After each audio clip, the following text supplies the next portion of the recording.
설교 제목이 이상한 명령, 이상한 요청이라는 제목 가지고 하나님의 말씀을 전하도록 하겠습니다. 왜 이상한지에 대해서 오늘 함께 말씀을 나누면서 하나님께서 우리에게 무엇을 원하시는지 깨달을 수 있는 자리가 되었으면 합니다. 우리가 주변 사람들 중에 보면 모험을 좋아하는 사람들이 있습니다. 이게 보면 모험을 좋아하는 사람들이 있거든요. 이런 사람들은 평범한 삶보다는 도전하는 삶을 선택하게 되어 있습니다. 나는 안정적인 것을 추구하는 것이 아니라 모험을 좋아하는 사람들은, 특별히 보면 에베레스트 산에 올라가는 사람들을 보면 이게 보면 평범한 것을 원하는 사람들이 아니에요. 극한 모험을 하는 사람들이 그런 에베레스트 산까지 올라가게 되는데, 근데 반면에 보면 모험을 꺼리는 사람들도 있습니다. 이런 사람들은 도전하는 삶보다는 안정적인 삶을 추구하게 되는데 위험하게 모험하는 것을 좋아하지 않는다는 거죠. 이런 사람들은 모든 선택의 기준이 뭐냐 보면 불안한 것보다 안정된 것을 추구한다는 것입니다. 물론 우리가 하나님께서 주신 기질과 성향이 좀 다릅니다.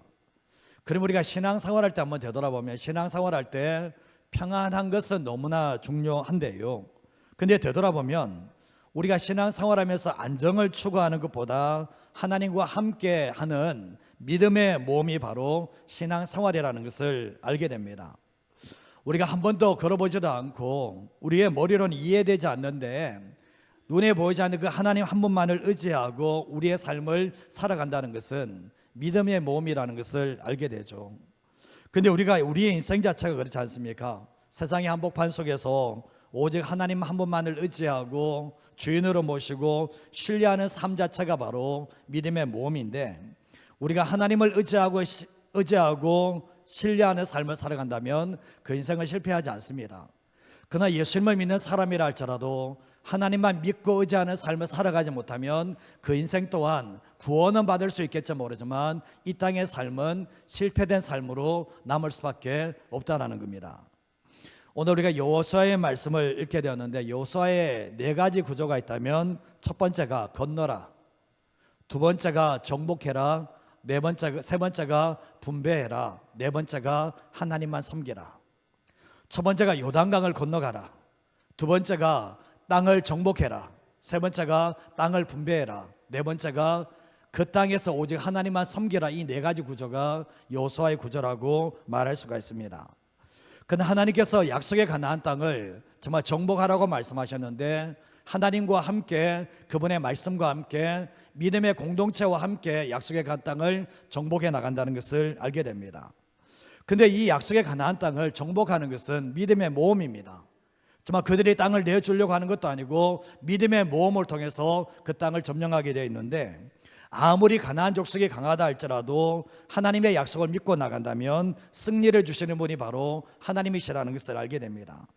우리의 삶 가운데도 마찬가지입니다. 주어진 환경과 상황이 아무리 불리해 보인다 할지라도 하나님과 그분의 약속을 믿고 나갈 때 열려지게 하시는 하나님의 은혜가 있다는 것을 믿으시기를 바랍니다. 오늘 여호수아 3장에서는 이스라엘 백성들이 요단강을 건너가는 장면을 보여주고 있고, 여호수아 14장 말씀에는 이 유다 지파 갈렙이 아낙 자손이 거주하고 있는 그 헤브론 땅을 내게 달라고 요청하고 있고 정복하는 사건이 오늘 말씀에 등장을 하고 있습니다. 자, 오늘 말씀으로 첫 문제로 쓰는 게 뭔가 같이 한번 읽어보겠습니다. 슬픔, 두려움, 말씀, 이 세 가지를 듣고 전진해야 합니다. 이 세 가지가 슬픔과 두려움과 하나님의 말씀을 듣고 전진해야 된다라고 말씀을 하는데, 여호수아 1장 1절에서 2절 말씀을 보시면 여호와의 종 모세가 죽은 후에 여호와께서 모세의 수종자 눈의 아들 여호수아에게 말씀하여 이르시는데, 2절 말씀에 한번 읽어볼까요? 내 종 모세가 죽었으니 이제 너는 이 모든 백성과 더불어 일어나 이 요단을 건너 내가 그들 곧 이스라엘 자손에게 주는 그 땅으로 가라. 이 말씀을 보면 모세가 죽었습니다. 그리고 여호수아가 지도자로 세워졌습니다. 이스라엘 백성들은 모압 평지에서 모세가 죽고 난 뒤에 30일 동안 슬픔 가운데서 애곡을 하게 됩니다. 근데 30일 동안 애곡했지만 여전히 40년 동안 정말 함께했던 그 모세가 죽었기 때문에 그 마음속에 어쩌면 믿음의 2세들이지만 여전히 지도자를 잃어본 마음속에서 슬픔이 가득 차게 되었습니다. 근데 하지만 이 약속의 가나안 땅을 취하러 가야 되기 때문에 계속 슬픔에 잠겨서 있을 수가 없었던 거죠. 정말 눈물 나고 마음에 슬픔이 가득 찼지만 거기에서 주저앉아 있는 것이 아니라 정말 다시 새로운 땅을 향해서 시작을 해야 될 것이 바로 이스라엘 백성들의 지금 모습이었던 겁니다. 근데 보면 우리가 슬픔 가운데 지금 어느 누군가가 죽었다고 해서, 지도자가 죽었다고 해서 슬픔 가운데서 잠겨 있는 것은 바람직한 모습은 아니라는 것을 말씀하고 있다는 거죠. 우리의 삶에도 마찬가지지 않습니까?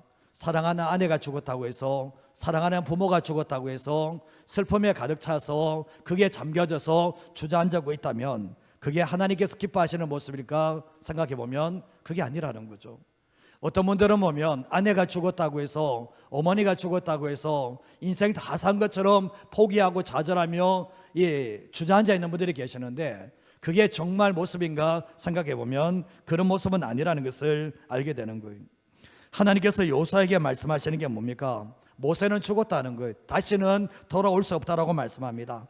그렇기 때문에 이스라엘 백성들의 슬픔 가운데 잠겨져 있지만 정말 다시 더불어 일어나서 약속의 가나안 땅을 향해서 전진하라고 말씀을 하고 있는데, 공동체에 주시는 말씀이 슬픔을 딛고 전진해야 된다라고 말씀을 하고 있는 거예요.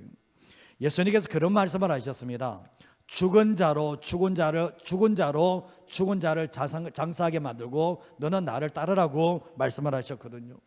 예수님의 말씀이 참 매정하게 들립니다. 정말 누가 죽었는데 이미 죽었던 사람으로 그 사람 장사 지내고 너는 나를 따르라고 말씀을 하고 있는데 무슨 말씀하고 있습니까? 사람이 죽었다고 해서 슬픔에 빠져있지 말라는 거예요. 그리고 너희는 나를 따르라고 주님이 말씀을 하고 있는 겁니다. 그래서 우리의 삶을 살아갈 때 어떤 슬픔이 우리에게 닥쳐온다 할지라도, 어쩌면 모세라는 그런 위대한 지도자가 죽는다 할지라도 우리의 삶 가운데서 그 슬픔을 딛고 전진해 나가는 것이 우리의 신앙이 되어야 된다는 것을 기억하시길 바랍니다. 과거에 잠겨져 있는 사람들은 새 일을 할 수가 없습니다. 그래서 과거의 슬픔에 매여 있는 것이 아니라 다시 지난날에 어떤 상처가 있다 할지라도 딛고 일어서는 하나님의 사람이 되셔야 됩니다. 그리고 또 여호수아 1장 9절 말씀에 보면 내가 내게 명령한 것이 아니냐, 강하고 담대하라, 두려워하지 말며 놀라지 말라, 내가 어디로 가든지 내 하나님 여호와가 너와 함께 하신다라고 말씀을 합니다. 우리는 잘 아시다시피 저는 제 내면을 여러분에게 속일 수 있습니다. 여러분도 보면 다른 사람에게 여러분의 두려움의 마음을 속여낼 수 있습니다. 그러나 속여내지 못하는 분이 계시거든요. 하나님은 우리의 내면을 정확하게 알고 계시고 우리의 내면을 하나님께 속일 수는 없습니다. 우리가 보면 익숙함이 아니라 새로운 미래를 향해서 나아갈 때 이 우리 안에 보면 두려움이 우리 안에 찾아올 수 있거든요. 정말 여호수아는 사람들 앞에서는 아무것도 아닌 것처럼 그 두려움의 마음을 속여낼 수 있습니다. 그러나 하나님께서는 여호수아의 내면을 정확하게 알고 계셨는데, 과거 10명의 가데스 바다에서 가나안 땅을 탐지했던 10명의 정탐꾼들은 이 가나안 족속들을 바라보면서 그들 안에 두려움이 가득 찼습니다. 그리고 와서 아낙작선 앞에서 우리가 메뚜기와 같다고 이야기하면서 그 두려움을 이스라엘 백성들에게 다 표현을 했을 때 10명의 적당꾼의 그 두려움이 이스라엘 전체 백성들에게 다 두려움이 들어가는 일들이 있게 되었던 거예요. 우리가 한번 되돌아보시면 부모님들이 두려움에 가득 차 있으면, 부모님들이 그 마음에 두려움이 가득 차 있어 그 말을 표현한 순간부터 그 두려움이 자녀들 그대로 들어가 버립니다. 그래서 자녀들 안에서도 두려움의 영이 들어가는 모습들을 보게 되는데, 우리의 삶을 살아가면서 오늘 말씀도 그렇지만 이 약속의 가나안 땅도 보면 하나님께서 주신다라고 말씀을 하셨지만 이 지도자가 된 여호수아의 마음속에 두려움이 가득 찼고, 그래서 주님께서 계속해서 반복하시는 게 뭡니까? 두려워하지 마라, 강하고 담대하라. 3번이나 반복하는 게 뭡니까? 강하고 담대해야 된다라고 분명히 말씀을 합니다. 왜냐하면 가나안 땅은 그냥 주어지는 땅이 아니라 치열하게 싸워서 얻는 땅이기 때문에 결국은 두려워하지 말라고 말씀을 하고 있는 거예요. 우리의 삶도 마찬가지지 않습니까? 치열한 세상 속에 우리가 살고 있는데 그저 주어지는 게 없습니다. 치열한 세상 속에서 하나님의 말씀 가지고 싸워서 얻는 그런 삶을 살게 되는데 우리 안에 두려움을 극복해내셔야 된다는 거죠. 정말 내가 두려워하지 말아야지 그게 아니라 뭐죠? 오직 하나님과 그분의 말씀을 의지함으로 말미암아 내 안의 두려움을 몰아내는 삶을 살아가셔야 된다는 거죠. 오늘 이 모세 옆에서 도와줬던, 이 섬겼던 여호수아가 어쩌면 이제 모세가 죽고 난 뒤에 자기에게 그 무거운 짐이 어깨에 얹혀졌잖아요. 근데 모세에게 하셨던 것처럼 하나님께서 여호수아에게 하셨던 말씀이 뭡니까? 너는 내가 함께 한다는 것을 믿고 나 안에 두려움을 떨쳐내야 된다. 너가 두려워하게 되면 이스라엘 전체가 다 두려워한다는 것을 알게 되면서 계속해서 말씀하시는 것이 두려워하지 말고 강하고 담대하라고 주님께서 우리에게 말씀을 하셨던 거예요. 우리가 삶을 살아갈 때 보면 두려움이 없는 사람은 없어요. 그러나 그 심정 속에 두려움이 계속해서 그 안에 잠겨져 있는 사람은 문제가 있습니다. 왜냐하면 그분은 상황은 인식하지만 하나님과 그분의 말씀에 대한 믿음이 없기 때문에 그 안에 두려움을 떨쳐버리지 못하고 산다는 거죠. 믿음과 두려움은 하나가 될 수가 없어요. 믿음과 염려가 하나가 될 수 없는 것처럼 염려가 많은 사람들은 믿음이 부족합니다. 믿음이 거의 없어요. 그렇기 때문에 오늘 이 여호수아에게 하시는 말씀이 뭡니까? 너는 나에 대한 나를 믿기 때문에 두려움을 딛고 일어서라고 전진하라고 우리에게 말씀합니다. 우리의 삶을 살아갈 때도 보면 우리 안에 하나님을 경외하는 두려움 외에는 그 두려움은 다 잘못된 겁니다. 그래서 우리 안에 이 두려움을 떨쳐내고 딛고 전진해 나갈 수 있는 하나님의 사람 되시기를 주님의 이름으로 축복합니다. 한 가지 더 말씀을 드리면 이제 여호수아 1장 7절에서 8절 말씀에 보면 하나님께서 여호수아에게 오직 강하고 극히 담대하여 나의 종 모세가 내게 명령한 그 율법을 다 지켜 행하고 우로나 좌로나 치우치지 말라고 이야기합니다. 그리고 8절 말씀에 들어가 보면 이 율법책을 내 입에서 떠나지 말게 하며 주야로 그것을 묵상하고 그 안에 기록한 대로 다 지켜 행하라고 말씀을 합니다. 그리하면 내 길이 평탄하게 될 것이고 내가 형통하게 될 거라고 말씀합니다. 여기 참 재미있는 표현을 하고 있거든요. 율법책을 어디서 떠나지 말게 하라고요?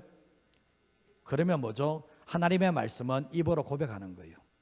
하나님의 말씀을 머리로 자꾸 읽어내니까 이게 믿음으로 들어오는 게 아니라 머리에만 잠겨버려요.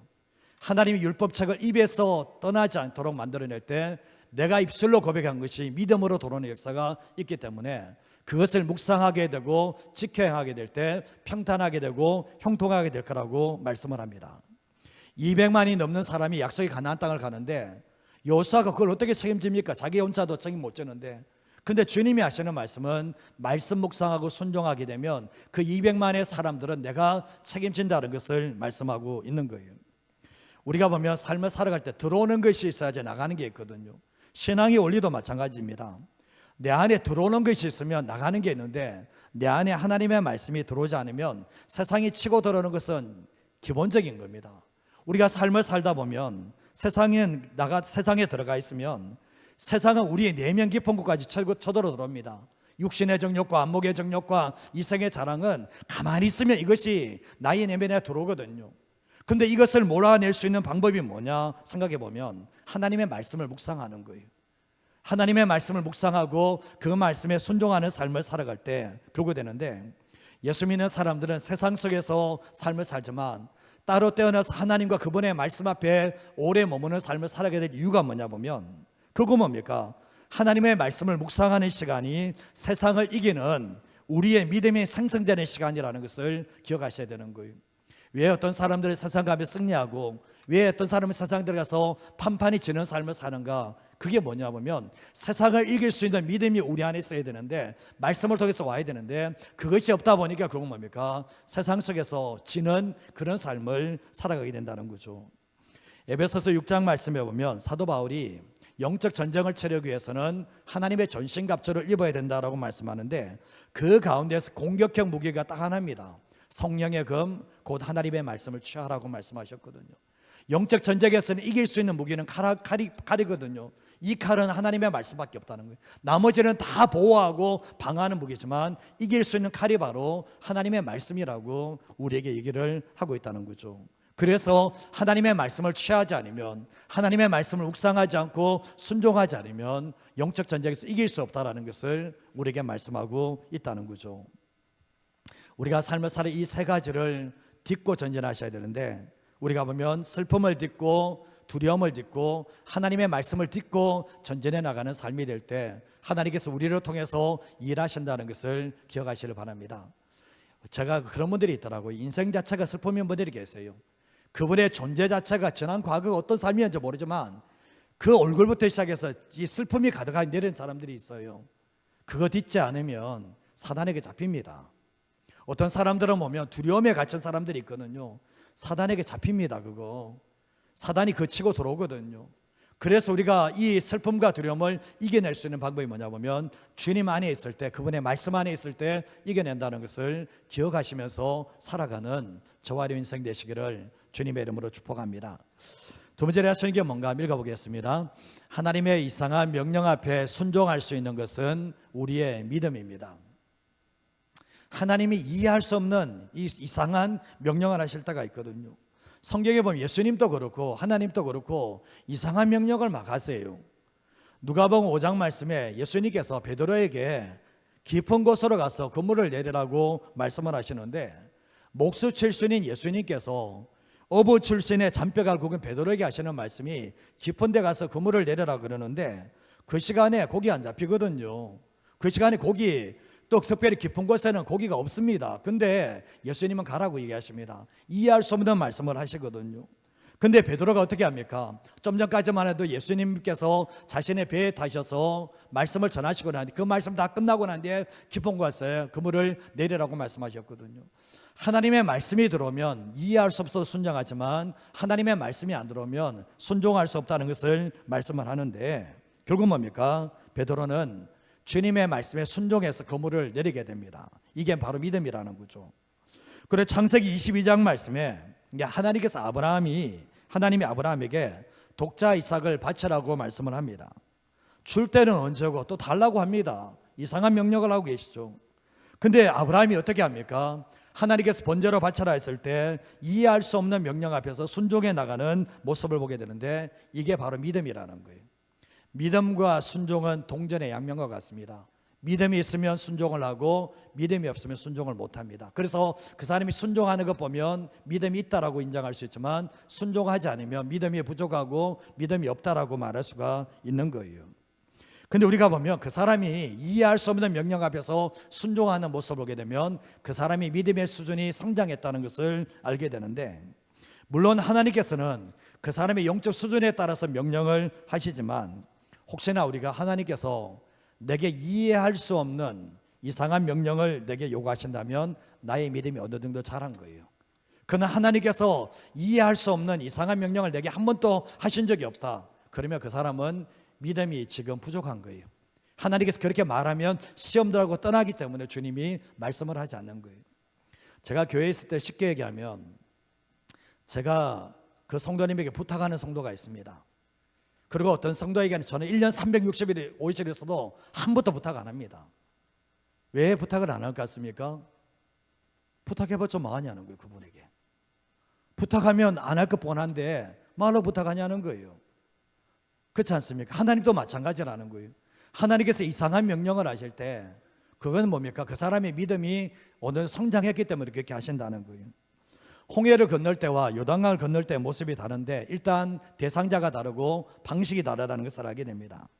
출애기 14장 13절에서 14절 말씀에 보면 모세가 백성에게 말하는데, 너희는 두려워하지 말고 가만히 있어서 여호와께서 오늘 너희를 위하여 행하시는 구원을 보라 라고 말씀하고 있죠. 그리고 14절 말씀에도 보면 여호와께서 너희를 위해서 싸우시니 너희는 뭐죠? 가만히 있으라는 거예요. 가만히.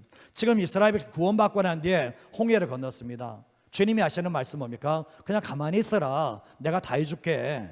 주님 말씀을 하고 있죠. 근데 요단강을 건널 때는 그러지 않아요.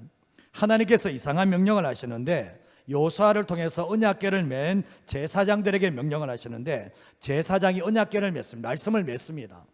그리고 먼저 된 사람들에게 주님이 먼저 명령을 하시는데, 3장 8절 말씀을 읽어보겠습니다. 너는 언약궤를 맨 제사장들에게 명령하여 이르시기를, 너희가 요단 물가에 이르거든 요단에 들어서라 하라. 언약궤를 맨 제사장들에게 명령을 하시는 게 뭐죠? 요단 물가에 가까이 가서 가만히 있어라, 뭐 기도해라, 그런 얘기 하는 게 아니잖아요. 요단 물가에 가면 들어가라는 거예요. 들어가. 그럴 때 요단물이 바짝 말라 있는 게 아니라 넘실넘실거리는 그 요단강인데, 그 상황을에 그 물로 들어가라고 말씀을 하고 있는 거예요.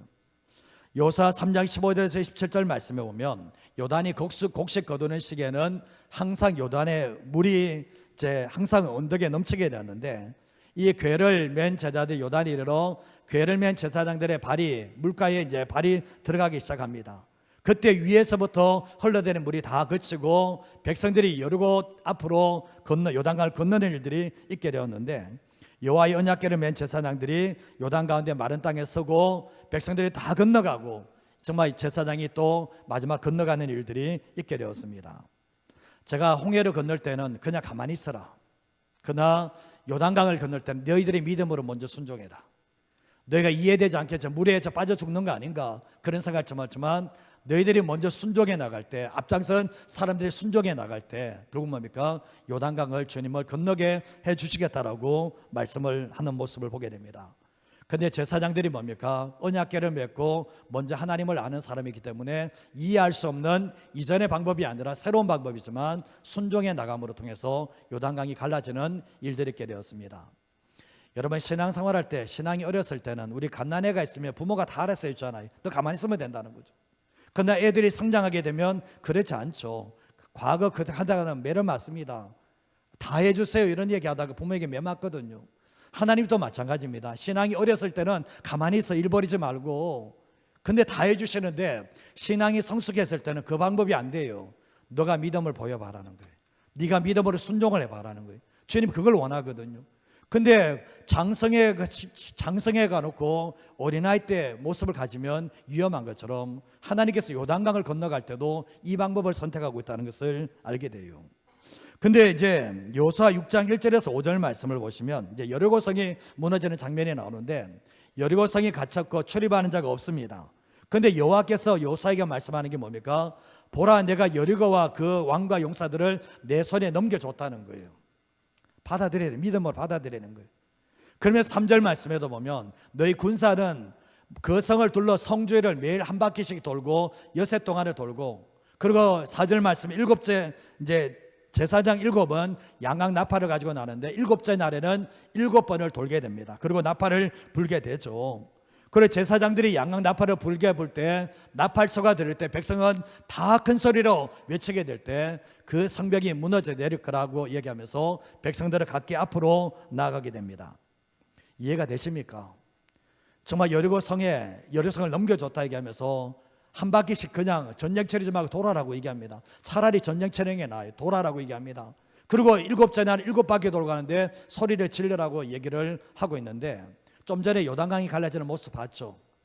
백성들이 제사장이 갔을 때 요단강이 갈라진 그 모습을 봤고, 그리고 이스라엘 백성 전체에게 하시는 말씀이 너희가 결국은 전쟁 치르지 말고 돌게만 하면, 소리 지르면 이긴다라고 말씀하시는데, 그 말씀대로 순종해 나가는 모습을 보게 됩니다. 근데 뒤에 말씀에 6장 10절 말씀을 읽어보겠습니다. 여호수아가 백성에게 명령하여 이르되 너희는 외치지 말며 너희 음성을 들리게 하지 말며 너희 입에서 아무 말도 내지 마라. 그리하다가 내가 너희에게 명령하여 외치라 하는 날에 외칠지니라 하고, 여호수아가 과거의 이스라엘 백성들의 모습을 알거든요. 10명의 정탐꾼들이 와서 원망불평하니까 전체가 원망불평해서 하나님께서 내 귀에 들린 대로 행해주겠다라고 말씀하면서 전체가 다 가나안 땅을 못 들어가게 되었거든요.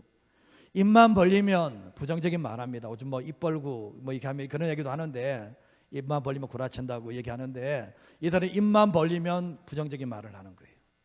그러니까 여호수아가 뭐죠?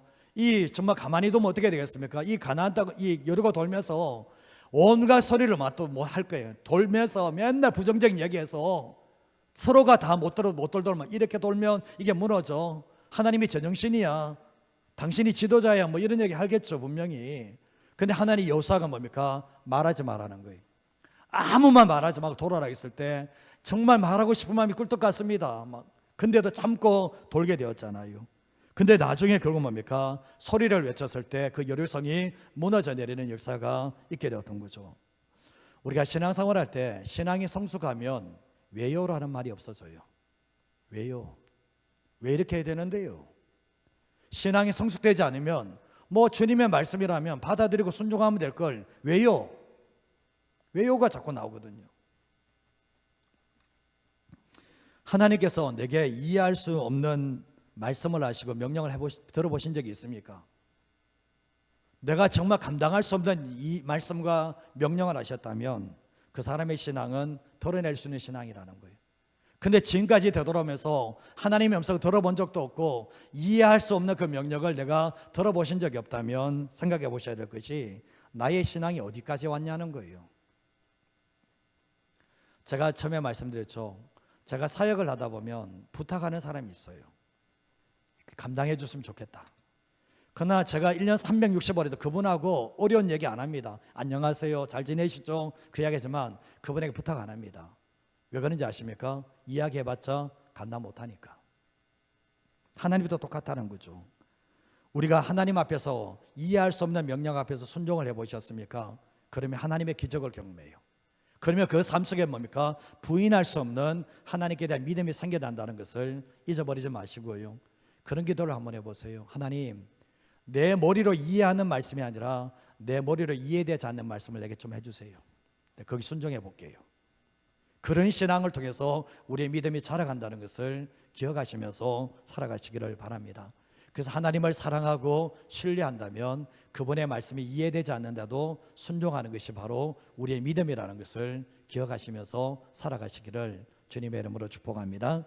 한 가지만 더 말씀을 드리겠습니다. 읽어보겠습니다. 하나님 앞에서 담대하게 믿음의 요청을 할 수 있는 것은 더 큰 믿음입니다. 하나님 앞에 이해할 수 없는 명령 앞에 순종하는 건 그보다 더 큰 믿음이 뭐냐 보면 하나님 앞에서 담대하게 불가능을 것을 믿음으로 요청하는 것이 더 큰 믿음이라는 것을 알게 돼요. 성경을 보면 하나님은 평범한 사람보다는 독특한 사람을 좋아하세요.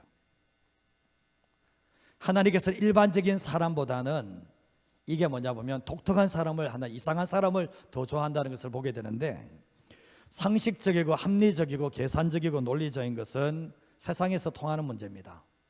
물론 하나님 사람들이 뭐 상식적이고 합리적이고 계산적이고 논리적이지 말하라고 얘기하는 것은 아니에요.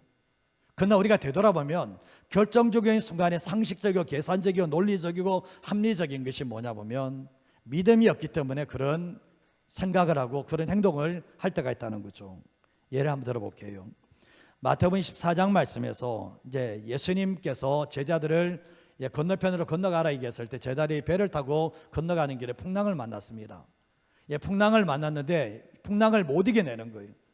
밤이 새도록 풍랑을 냈는데 못 이겨내고 가는데 예수님께서 새벽이 되니까 바다 위로 이 물 위를 걸어서 오십니다. 걸어오셨을 때 제자들이 그저 보면 유령인가 싶었거든요. 근데 이제 제자들은 예수님이 저기 왔음에도 이 배 안에 계속 물이 들어오니까 정말 예수님이 관심이 없어요. 그냥 물 보낸다고 정신 죽을까 두려움에 빠져 있었는데 베드로라는 이 제자가 뭡니까? 예수님이 저 계시는 것을 알고 뭐라고 하는지 아십니까? 만일 주님이 맞거든 나를 명하여 물 위로 걷게 해달라고 얘기합니다. 그때 예수님께서 오라고 얘기합니다. 제자 이 베드로가 물 위로 걷다가 이 배에 이 물에 이게 바다에 빠지는 일들이 있었지만 결국 뭡니까? 이 베드로는 물 위로 걷는 사람이 된 거예요. 주님은 이런 베드로를 좋아하셨던 거예요. 평범하고 일상하고 익숙한 그런 모습이 아니라 새로운 도전을 할 수 있는 이런 베드로를 좋아하셨던 거죠. 이 요한복음 6장 말씀에 오병이어 사건이 나오는데 소년이 보리떡 5개 물고기 2개를 예수님께 드려서 2만 명이 넘는 사람이 함께 먹게 되잖아요. 근데 예수님께서 먼저 너희가 먹을 것을 주라고 얘기를 하셨거든요. 너희가 먹을 것을 주라고 했을 때 빌립이라는 제자가 뭐를 했는지 아십니까? 이 많은 사람들을 먹이려면 200데나리온이 필요합니다. 이 데나리온은 한 사람이 1일 노동자의 월급인데 일당인데 10만 원이라면 이 사람 다 먹이려면 이 200데나리온이 필요합니다 얘기했을 때 계산이 참 빠릅니다. 예수님 아무 말도 안 하십니다.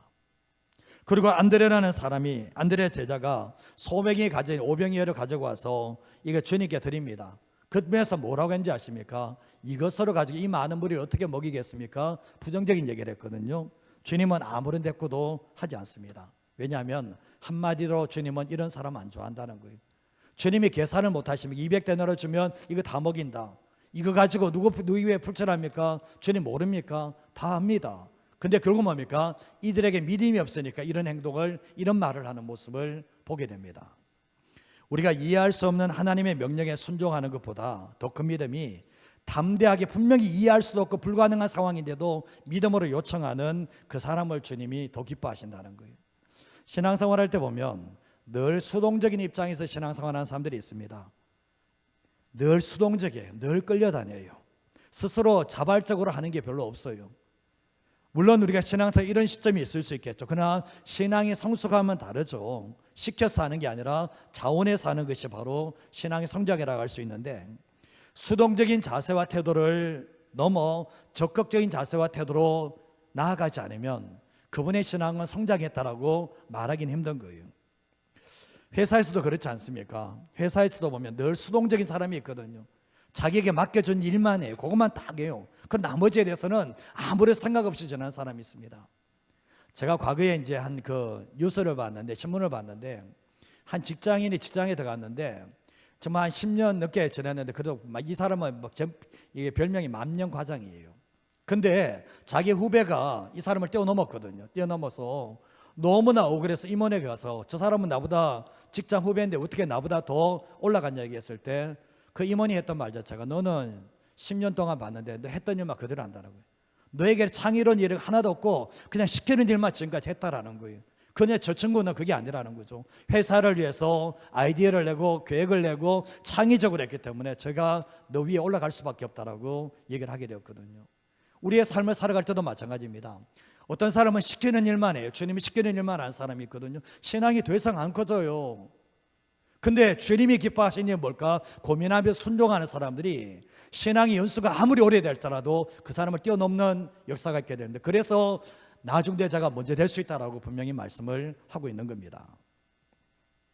여호수아 10장 12절에 14절 말씀 보면, 여호와께서 아모리 사람을 이스라엘 자손에게 넘겨주는데, 여호수아가 여호와께 아뢰는데 이스라엘의 목전에서 말합니다. 태양아 너는 기본 위에 머물러라. 달아 너도 아이람 골짜기에 그리할지어다 얘기하고, 태양이 머물고 달이 멈추기를 백성이 그 대적의 원수를 갚기까지 하였다 얘기하고 있거든요. 이게 야살의 절에 기록됐다 얘기하는데, 14절 말씀에도 하시는 말씀이 뭡니까?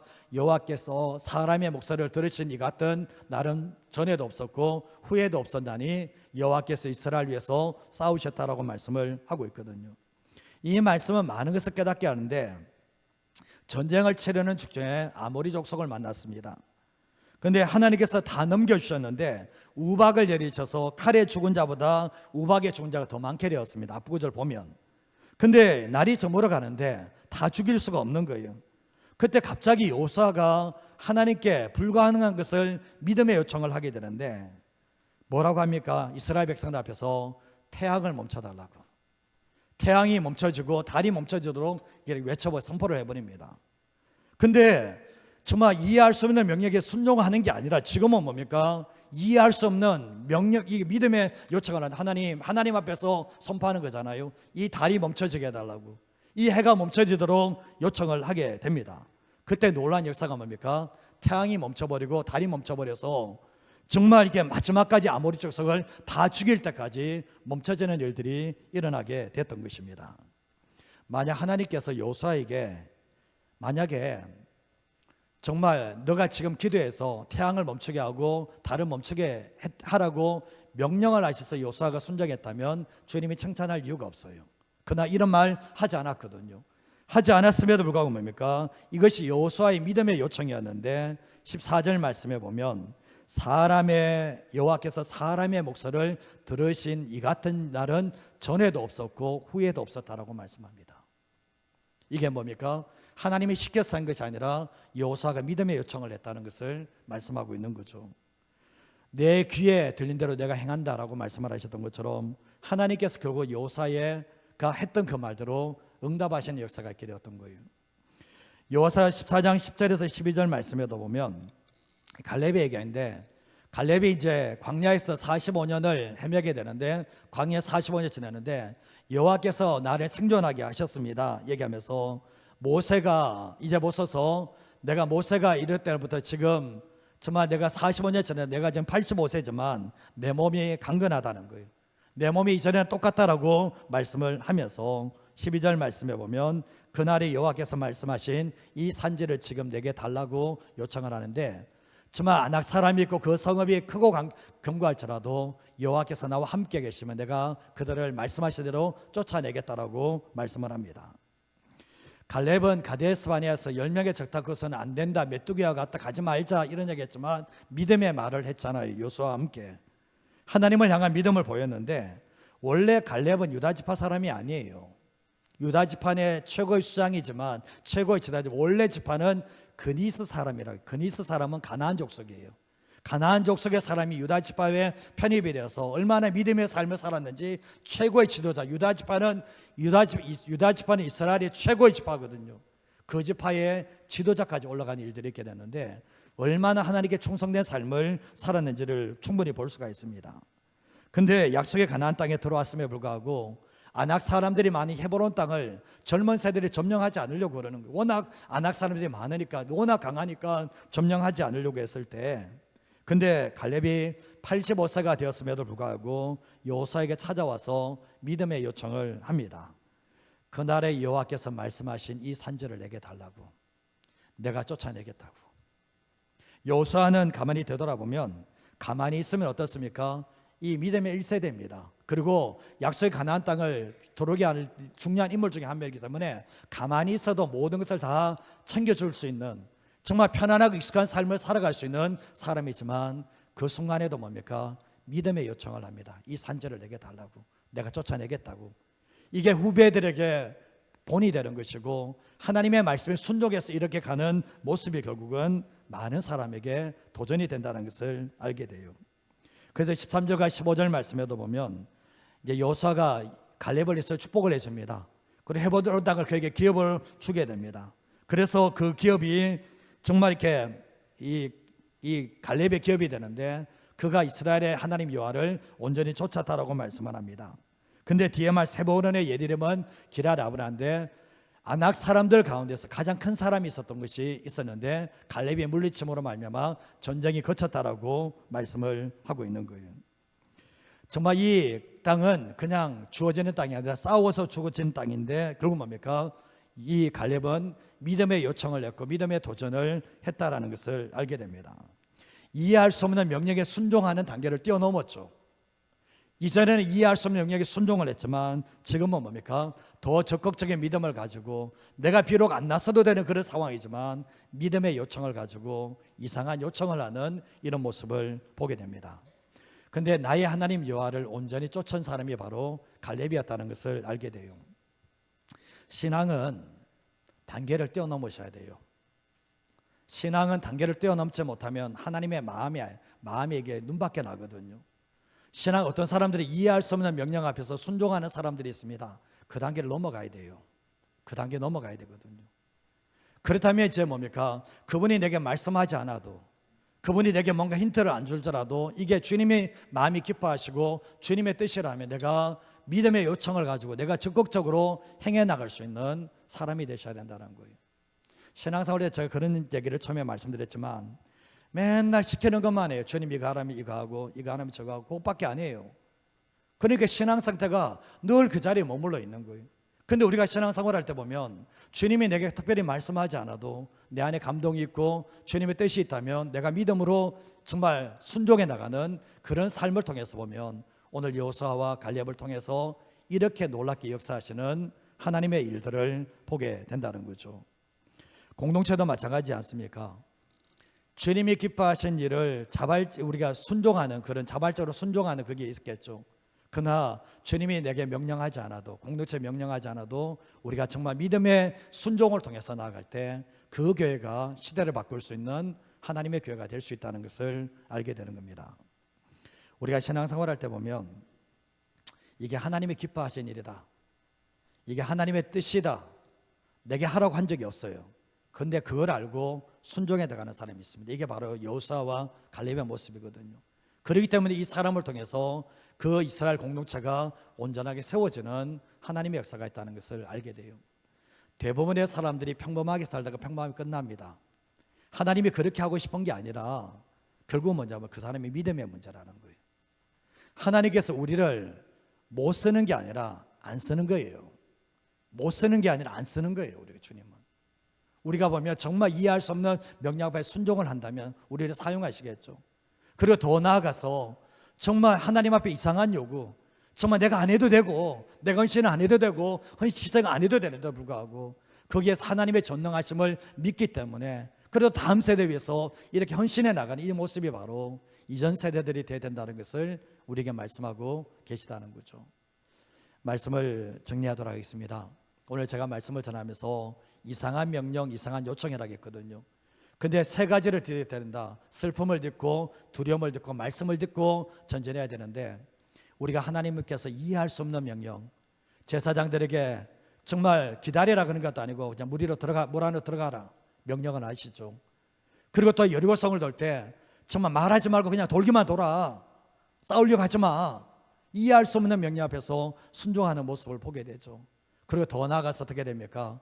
정말 이제 정말 이렇게 아무리 조속들을 물러칠 때는 해가 멈추도록, 달이 멈추도록 선포를 하지 않나, 정말 가만히 있어도 되지 않는데도 불구하고 이 산지를 내게 달라고 요청하는 이 바로 믿음이 바로 우리의 믿음이 되어야 된다는 것을 알게 됩니다.